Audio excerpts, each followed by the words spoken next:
Seems how frustrating again. Just we talked about it pre-game. Just win loss, just not knowing what's going to happen when your team goes out there. Yeah, that's 100% right. Like, so good last week against the Cowboys away from home defensively and grittiness and really connected. And then tonight we looked the total opposite. But in saying that, I've got to give credit to Parramatta. They played really well and they did the hard things for really long periods. But it's frustrating because, as I said, just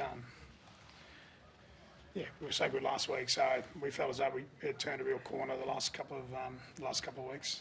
Where is it going wrong defensively, especially because there was some pretty nonchalant line breaks there from Parramatta, especially in that first half where they just kind of went straight through. I think obviously Jakey Arthur come off early, so we had our hooker defended at 3-man, and Corey Waddell went into edge back row today for Benny Trbojevic, obviously. So there's probably a little lack of cohesion with a couple of them. But the disappointing thing, it doesn't matter. Like, they're inside shoulder tackles, so that's your golden rule. Defensively, any coach will talk around that. So they poked some holes through us there in the first half. But I thought, we got ourselves back in the second half there when Hopper went over in the corner, but unfortunately put his hand out. So. As I said, Parramatta too good for us tonight. They outplayed us. What did you make of the attack, Siebes? Because as you said, 2 tries for Hopper, third one disallowed. I know Chaz wasn't there, but outside of that, didn't really create as many chances as normal. We lacked cohesion tonight. For whatever reason, we just didn't look like we had been when we've been at our best this year. So, as I said, I've got to give Parramatta credit. They handed over the footy. I think they completed over 90%, so they kept handing over the footy to us in deep yardage, and we just couldn't. We couldn't find a way to get field position. The couple of times we did in the first half, we scored. But, ultimately, I was really disappointed because we're just lacking consistency in some parts of our game at the moment. Tom, did it feel like it lacked cohesion and fluency in attack tonight? Yeah, a little bit. And probably didn't.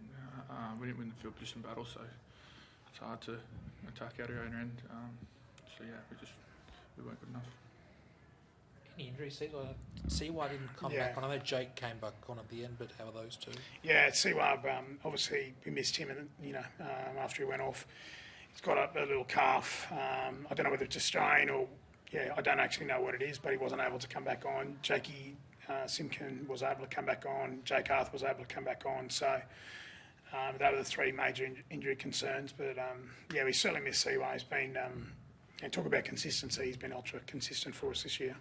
How does that leave your place with middle? Seems like, do you expect Jake Turbo to be back next week? Big game against Brisbane? Look, I'm not sure. We need to do the right thing by Jake. I think he needs to, see the independent doctor, from what I understand. But we'll look after Jake. Yeah, we need to look after him. So, look, I don't know that. He's feeling a lot better. He's certainly, he's back exercising and so on. We'll get a check on Josh Alloway. He was pretty close this week, so he's not far away. Toff Sibley's back from suspension, so Toff potentially would come into consideration. So we'll get some troops back. It was good to have Croaks out there as well. He'll be better for that run. But we just looked disjointed tonight. So I think you played before both the next 2 Origins as well. So how do you address that and make it not disjointed?